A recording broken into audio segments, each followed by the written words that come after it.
Allahu Akbar, Allahu Akbar, La ilaha illallah. La ilaha illallah. اللهم صل على محمد وعلى اله وصحبه وسلم. اللهم رب هذه الدعوة التامة والصلاة القائمة محمد الوسيلة.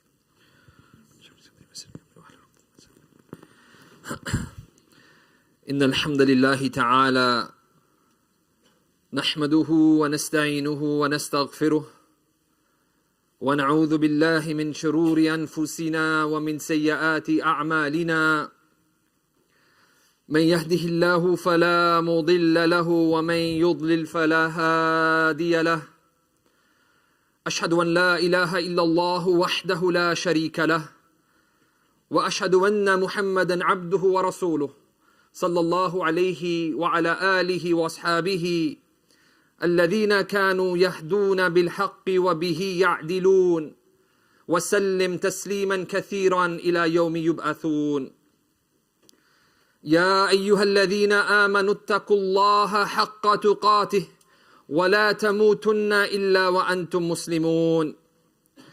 يا أيها الناس اتقوا ربكم الذي خلقكم من نفس واحدة وخلق منها زوجها وبث منهما رجالا كثيرا ونساء واتقوا الله الذي تساءلون به والأرحام إن الله كان عليكم رقيبا.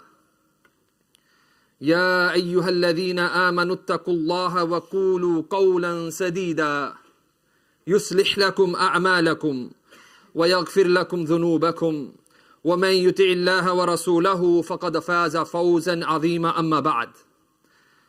Dear respected brothers, Allah subhanahu wa ta'ala mentions in the Quran,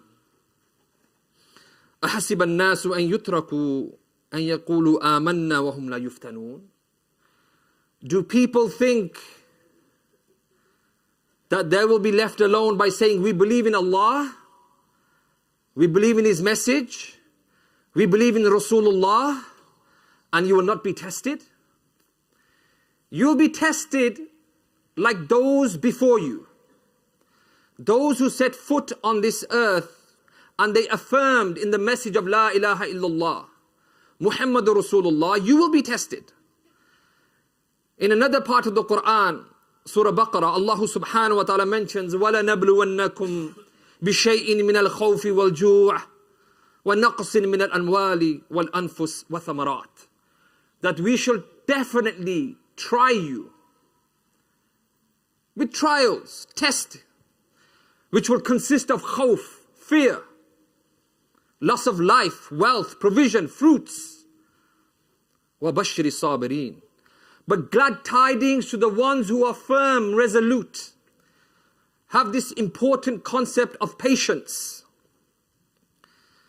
Brothers and sisters, I want to reframe your mind towards something important that is taking place, so that you prepare yourselves mentally, you prepare yourselves spiritually for something that is taking place.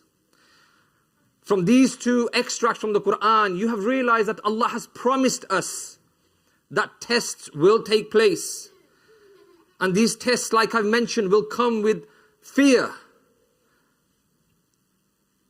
Last Saturday, September the 12th, we all witnessed the far-right voices gathering here in London in the UK, as 100,000 individuals marched in the capital.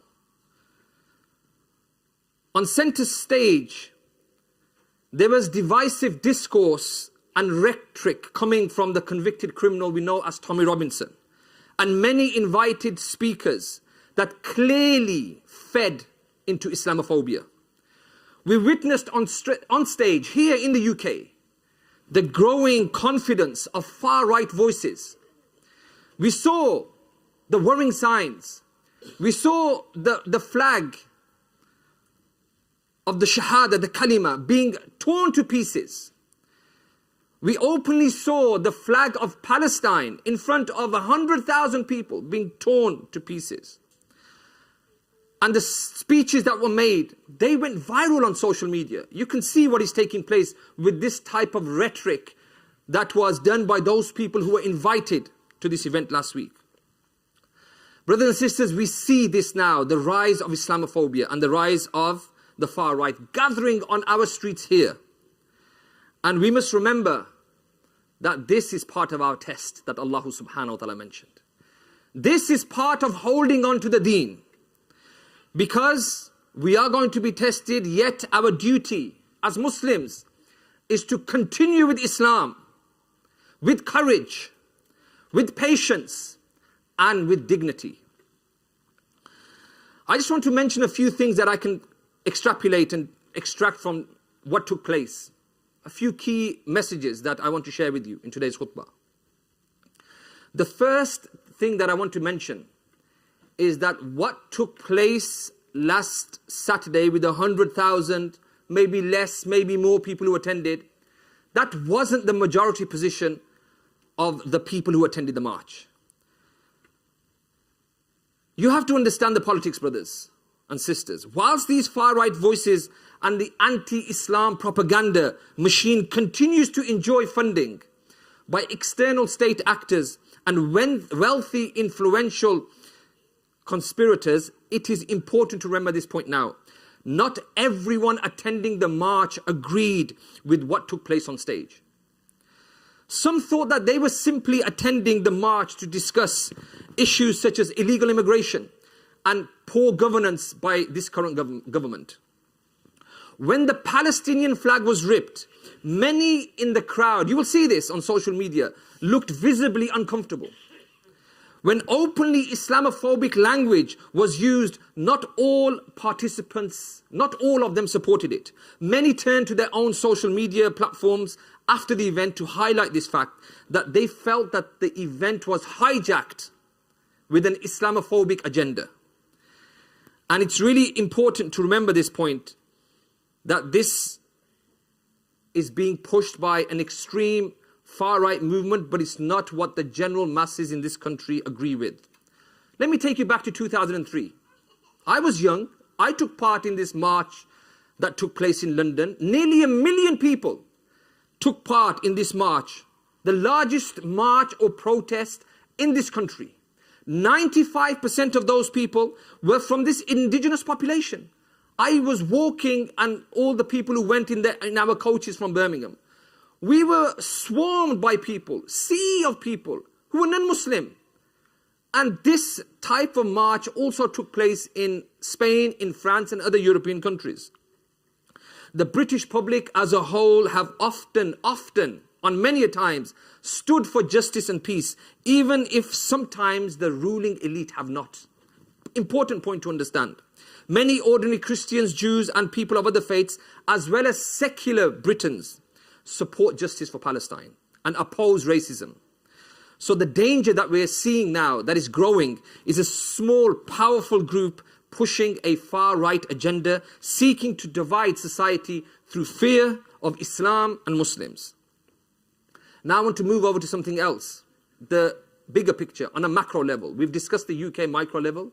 Let's talk about the Middle East, about this alliance that we see with America and Israel.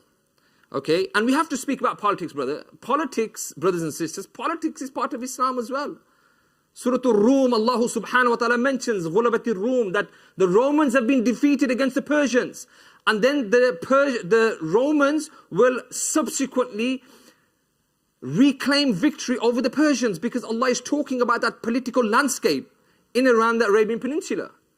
And when we talk about the Middle East and what's been taking place in Palestine, we know the main objective is for them to take control of Jerusalem. What does Jerusalem mean? What does Jerusalem mean to us as Muslims and also to Christians and Jews? We know this is a place that has been shared historically by 3 faiths. But today we can see, with the genocide taking place in Gaza, the illegal occupation of Palestine, we can see that the Middle East is shifting drastically what is taking place. We hear louder voices from Zionist and extreme evangelical groups claiming Jerusalem as solely their own place. This is contravening countless United Nations resolutions. Recently, Israel has claimed that Jerusalem is the capital of the Jewish state, not Tel Aviv. And America, in Donald Trump's previous tenure, moved the actual embassy from Tel Aviv to Jerusalem, claiming that we firmly believe that Jerusalem is the capital of the Israeli state. And also we've been seeing many violent incursions in Masjid al-Aqsa. People are praying, and sometimes they go in with gas canisters, smoke, batons, they beat people up. We are seeing all these things taking place. Why? Because certain people want dominance over Jerusalem. Let us see in our history, because we're made to be seen as people who are bad. The so-called Saracens, the so-called barbarians. Let us see, according to objective history through the lens of Western historians and Islamic historians, how Muslims, us Muslims, have treated Jerusalem. Under Muslim rule, Jerusalem was never closed. Christians worshipped. Jews returned after exile during the time of Umar ibn Khattab radiyallahu ta'ala an. It's the year 637. Muslims have taken over Jerusalem, but the patriarch Sophronius is saying, I will not hand the keys to anyone. You have to call your leader. And we know the famous narration, when Umar ibn Khattab, he makes the journey as Amir al-Mu'mineen, with a handful of men, a handful of riding beasts, and he's pulling the rein and taking turns, saying, some narrations mention that one would sit on the ride and be taken by the other person pulling the rein and reciting Surah Yasin. And when he finished Surah Yasin, then the person would dismount, and the next person, the other person, would take it in turns. And when they got to the entrance of Jerusalem, lo and behold, guess who is holding the reins? None other than Amir al-Mu'mineen. And it is said to him, Ya Amir al-Mu'mineen, this is a big occasion. Dress up for the occasion. Come on, look at your attire. And then he made that amazing statement, Nahnu qawmun a'azzana Allahu bil Islam. We are people who were honored through Islam. If you look for respect in anything other than Islam, Allah subhanahu wa ta'ala will humiliate you and disgrace you. And then he proceeds to meet Sophronius. And Sophronius begins to cry when he sees the humility of this leader of the superpower of that time that had just taken Jerusalem from the Byzantines. He said, a leader like you will never be defeated. A leader like you will never be defeated. And then what does Umar ibn Khattab do? Think about this.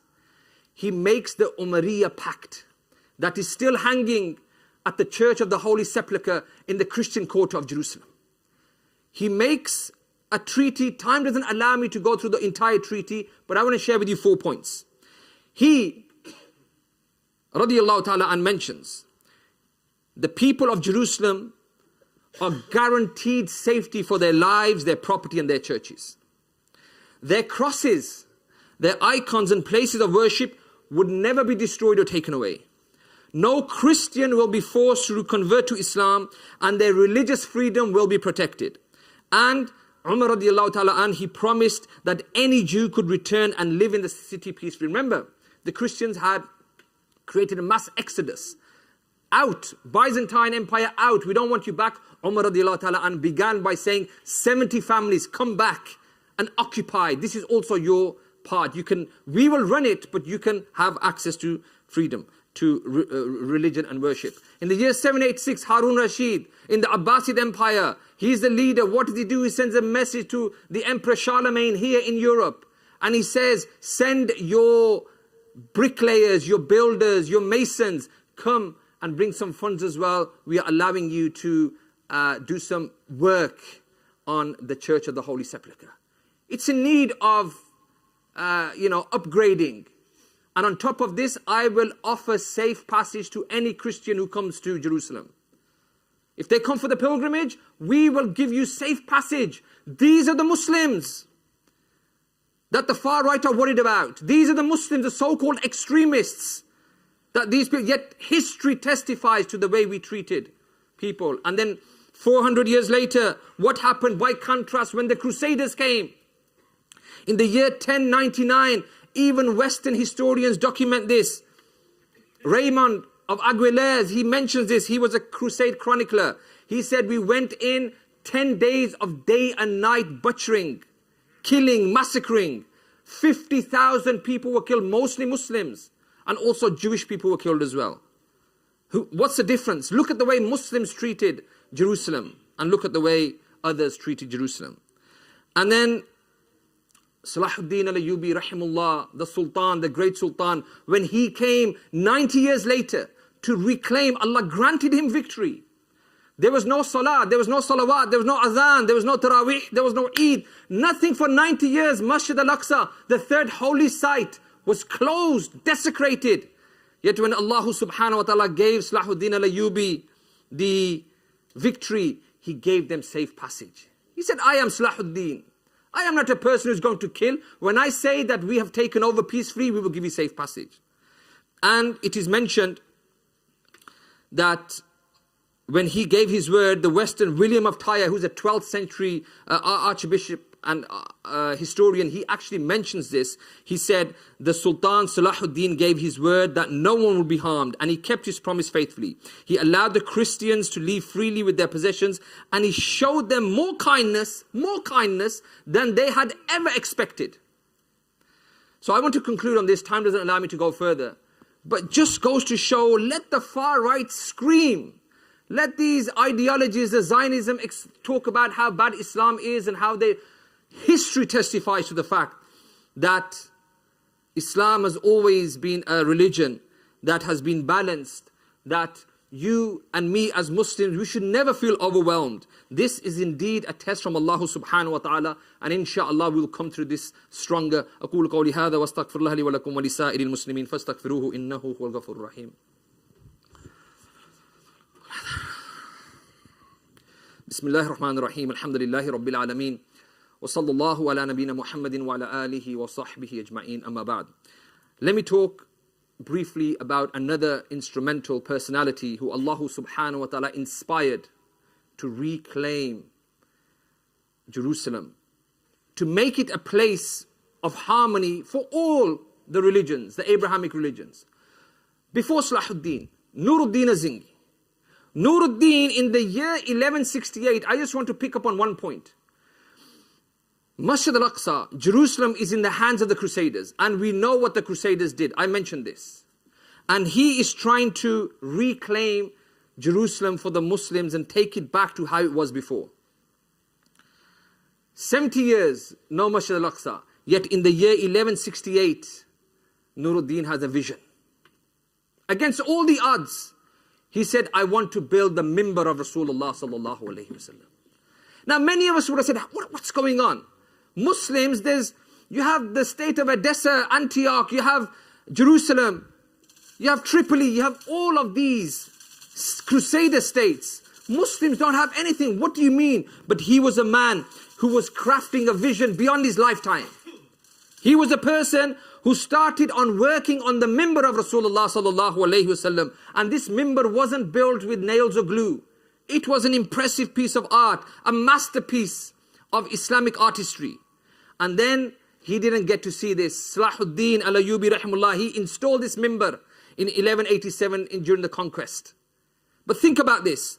His sincere intentions outlived and inspired future generations like Salahuddin al-Ayyubi. And that mimbar was then taken to Masjid al-Aqsa. So the take-home message is this, oh people, brothers and sisters of Bradford, we should be also contributing to something with what is taking place, whether it is for our brothers and sisters in Al-Aqsa, whether it's for the suffering people in Gaza, whether it's tackling Islamophobia. The key point I want to share with you is, what is your contribution today? If you have sincere intentions, you may not live to see that thing come to fruition. You may not live like Nuruddin, but what are you doing? What's your contribution? Perhaps your contribution today is raising awareness about Palestine until you leave this dunya. Maybe your contribution could be just giving charity. Maybe your contribution could be towards uniting the community in the face of the challenges that we face from the far right. Maybe your contribution could be towards being a part of a lobby group that initiates change. Maybe you can be someone who's a bit more spiritual, and your contribution could be praying tahajjud every night and making dua for your brothers and sisters in Palestine. You can contribute to any of these methods: peaceful activism, writing, marching, speaking truth and educating others. You see, this religion will always be protected by Allah subhanahu wa ta'ala, and victory will come with this deen. وَالْعَاقِبَةُ لِلْمُتَّقِينَ. But the key question is, in this current landscape, what will be your contribution? I ask Allah subhanahu wa ta'ala to make things easy in this current climate. I ask Allah subhanahu wa ta'ala to allow us to all wake up and contribute something. Something. You know, everyone has something valuable to bring to the table. You have something. You could be good at one thing. You could be better than somebody else at another. But we have to start doing things. I ask Allah subhanahu wa ta'ala to make it easy for our brothers and sisters in Gaza. Inna Allah wa malaikatahu yusalluna ala nabi. Ya ayyuhalladhina amanu sallu alayhi wa sallimu taslima. Allahumma salli ala Muhammadin wa ala alihi wa sahbihi wa sallama tasliman kathiran kathira.